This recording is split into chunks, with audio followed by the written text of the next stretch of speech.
Hello, everyone, and welcome to Freedom Mastery. Thank you for your patience getting started today. As you guys already know in here, we are traveling, and sometimes we got to each new spot. We got to get used to the new area. So today, thankfully, I've been able and gifted and blessed to get used to Coach Barbara's house. So I'm actually doing the call here from Coach Barbara's house, and we will talk about allowing room for joy. And really, the first thing that came to the way this came to me is, I'll tell you, I was sitting in church with my in-laws, and they were singing Go Tell It on the Mountain. Go tell it on the mountain, over the hills and everywhere. Yeah, so it was just an inspiration to just keep doing what I can to tell freedom, to let freedom ring, basically. And God inspired in me that mountain, or that Go Tell It on the Mountain, that our mountain today is Facebook or social media, our tools and that we have to share. So I think that's beautiful. I want to start with the quote today from C.S. Lewis. And he says, "Education is only the most fully conscious of the channels whereby each generation influences the next." And Coach Barbara just mentioned a quote that she had, an inspiration she had very similar to this on our call. You probably heard.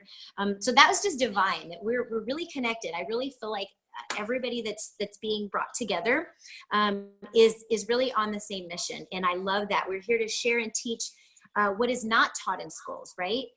What we don't learn from like a day job, or even in our own life.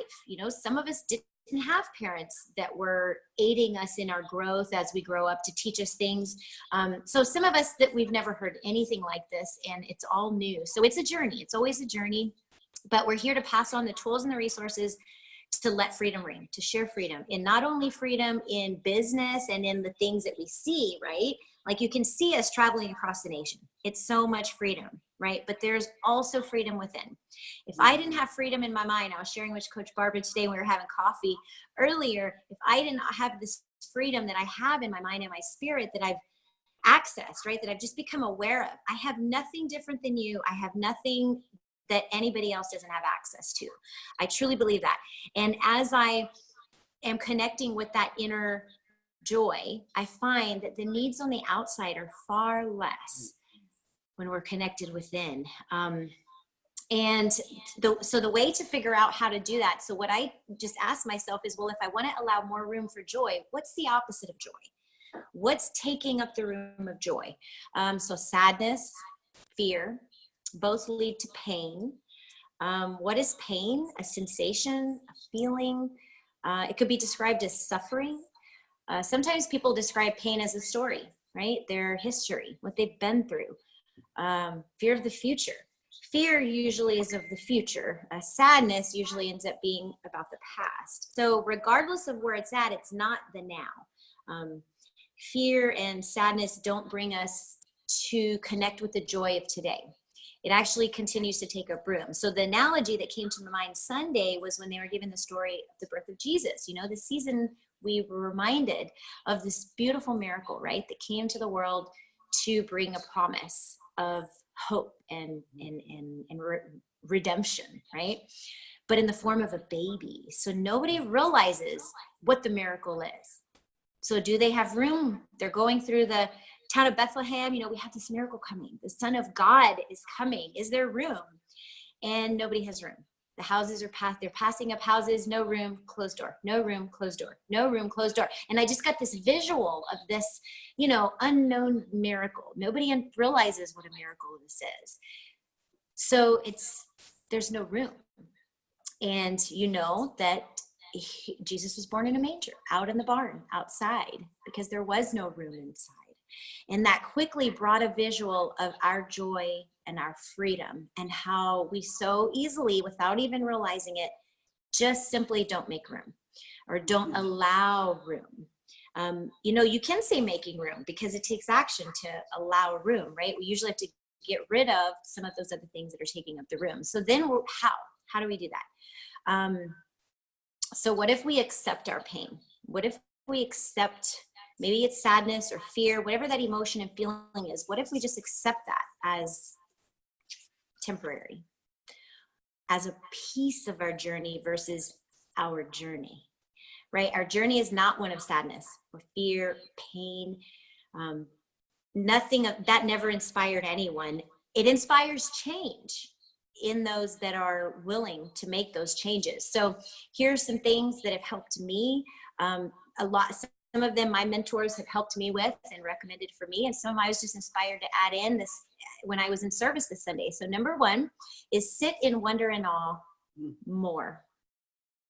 If we sit in wonder and awe of what is around us, the little things, the longer you sit, the more you will see. People that say, nothing happens in silence, just don't sit long enough. And I get that, a lot of us are busy talking instead of listening and just sitting. A lot of times I think that too, we don't realize that what we're listening for really isn't words. It's people, or it's inspirations that come through other things, right? Like we had a detour we had to take, and sure enough, billboard on the side of the road, freedom. You get confirmations as you be open to looking at other things. And during those quiet times is when you notice those things, because you won't notice them with the fear and the pain distracting. There's no room, right? And I'm guilty of this as well. We want to talk about what happened to us. We want to remember the past. We want to plan ahead for the future. And, a lot of times we're just doing too much. We just really need to kind of stop, sit back, and sit in wonder and awe. And this season's an inspiration to do that. This is a perfect time to help others, inspire others to do that as well, for sure. So 2, I put have faith in a solution. Expect a solution. And Coach Barbara and I were talking about this too. When we don't expect to make a change right away, allowing room for that solution to come to us in another way, right? Rather than, like, a lot of times I want to do it. I want to just get it done. I want to just move forward and take action.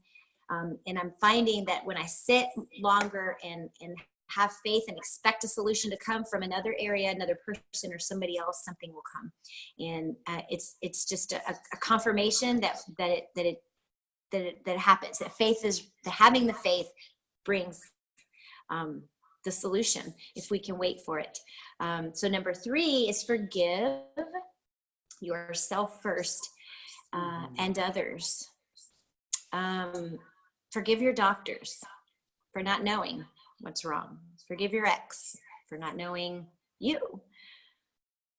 Surgeons, I had to forgive my surgeons because there was a time where I was very upset with them, that I felt I had a perception of my operations that wasn't healthy, and that gave me not a good, perception of my body. And I went through a time, I forgave them. I visualized them in front of me, forgave them. I used the 6-phase meditation is in the files for that. Anytime I need to forgive someone, anytime I feel that hardness coming up, or that if I wake up in the morning and there's already something in my thought process from the day before, that's kind of my sign that there's forgiveness somewhere that I'm not giving 100%. And I'll do that 6-phase meditation. I did it every day for 111 days. And that actually, I got to forgive a lot of people. I really, really deeply forgave myself.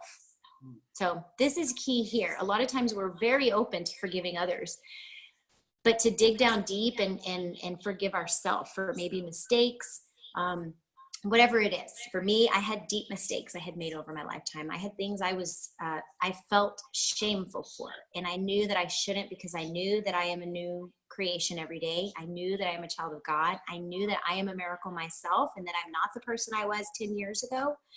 And I had to forgive myself over and over again for me to actually feel that and receive the forgiveness for myself. It didn't happen the first day. So be consistent, and remove blame from yourself and others. Okay, number 4 is love yourself. And as we can learn to forgive ourselves, we absolutely can love ourselves more. Prioritize your self-care. This is something I have struggled with, and I used to blame it on my pain. Well, my arms hurt. I no longer do that. I schedule my self-care in and I prioritize it, and I do it in the beginning of the day. I take my shower, you know, whatever it is I have to do that takes my arm work. Wash my hair, shave, exfoliate, rub my plants all over my face. I schedule my time to do that in the morning because I know that if I wait till the evening, I won't have the physical energy. So I schedule myself, and I highly recommend that you do that physically, and also treating yourself, you know, acknowledging that you deserve to be treated. Not expecting others to do that for you. You know, in a marriage, we often can feel that and get in that kind of relationship where, especially if you have a spouse that is a giver and that does kind of give a lot, you know, just allowing them to treat you and you not actually doing that for yourself. So what I have found is, as I've been treating myself, celebrating my wins, right? Every paycheck I get from my online company that helps us travel, I put a little bit into me, right? Or a little bit into a savings for like my new wardrobe, my new car that will be coming soon, stuff like that. But definitely visualizing treating yourself in big ways, even if you can't yet, and then finding the small ways to treat yourself today so that you can expect less of others. Expecting less of others always has been just a way for me to be more content, have more freedom. Okay, number 5 is seek to serve versus be served. And we know that the Bible tells us in Philippians that he who serves is king versus being served. And, you know, I put 4, love yourself and forgive and treat yourself first, because I find that as we do that, then we can give and serve to others with the right mindset, right? Without expectation, and have that true servant's heart that doesn't count what you're getting back, what we're getting back, you know, what we're receiving from serving, though we know it's going to come back. You can call it karma. You can call it God's promises. That everybody calls it something different, but there is that divine return that comes to us, and it comes in all kinds of ways. Be open to how it's going to come to you. So suffering occurs in our minds. I'm convinced that suffering, mental and emotional suffering, can reveal itself physically. And after reading a lot of studies, I'm really convinced that did happen to me, and that explains why, as I address my mental health and my spiritual health, I also feel better physically. You know, some people don't believe that. I'm a true testimony that it's working for me, and I have other people too. And you know, one of the studies that I did read on this was of phantom pain, and how we still feel pain on a limb that's no longer there. And Coach Barbara, I'm sure, knows lots of details on this, but that the pain receptors are still going to trigger in your brain, and that our pain is just a huge different way to look at it. But it has helped me remain peaceful about my pain. It's helped me to accept it, to realize that I have a little more control over it than I thought at one time. So I hope that these tips might help you allow room for joy and overcome any kind of pain, whether it's physical, emotional, mental, love. You know, pain in our relationships is you know, we know that it's going to come at some point, pain of some kind, and having the tools and the resources to know that we have control, that we can do something and take action is key. So I'm grateful to be able to share this with you. And if you have anything to add, please let me know. And you can just unmute and come on live here and let me know, or any questions are fine too. Well, I'm going to just say, in case you didn't see the other earlier live, what you talked about, man, it is really, it's almost put a whole, this other person, Mary Mann Morrissey, she talked about being free, and you must learn how to let go, and that is probably the toughest thing, is learning to just release it.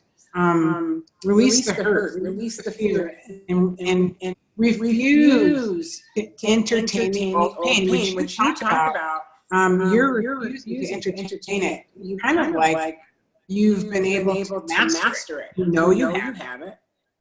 You don't have to the same degree, and you're not letting it control your life. And I wish that more people could learn how to do that, because I think they would have a better quality of life. Mm-hmm. And so good. Thank you for sharing that with me. That's my hope. That's my dream. That help as many through my experience that could have been, seen as a bad one. That could have broke me down and took my whole life, right? And it did for a while. And you're right. In mastery, I'm working on mastering, and that's all of our goal, our whole life. And I don't think that it's ever a destination. I think we keep learning and growing. You know, our millionaire mentors, they're still learning and growing. Robert just hired a new mentor coach for this year. So thank you for sharing that. It inspires me to keep showing up, keep doing what I'm doing. Thank you. Yep, you're helping all of us grow and learn, and yeah, it's been absolutely amazing for me. Awesome. Thank you, Coach Teresa. You helped me too. We are all in this together, and it's amazing because me doing this is teaching me a lot. And I'm grateful to have you here to share with, and also to have you as an inspiration. I learned so much. I really do. Thank you. So thank you for watching. Yep. I'm thinking the replay. If you watched the replay, thank you guys so much. And we will have more meetings coming up. We're going to continue to meet on Thursdays at 9 p.m. Eastern, unless it's a holiday. Any holiday, we'll wait till the next week. But this is going to go on, so feel free to invite and to share, and I will continue plugging in people to you guys' groups as well. Yes. All right, so we will end this now, and we'll see you guys next week. Bye, Trees. Bye. I'm so glad y'all got to spend time together. That's amazing. Thank you. Beautiful. I've enjoyed it. Yes, I can't wait to spend time with you. I know it is coming. Yep, as soon as you get to Georgia. Yeah. Woohoo! Bye, y'all. Bye, ladies. I love y'all. Bye. Love you.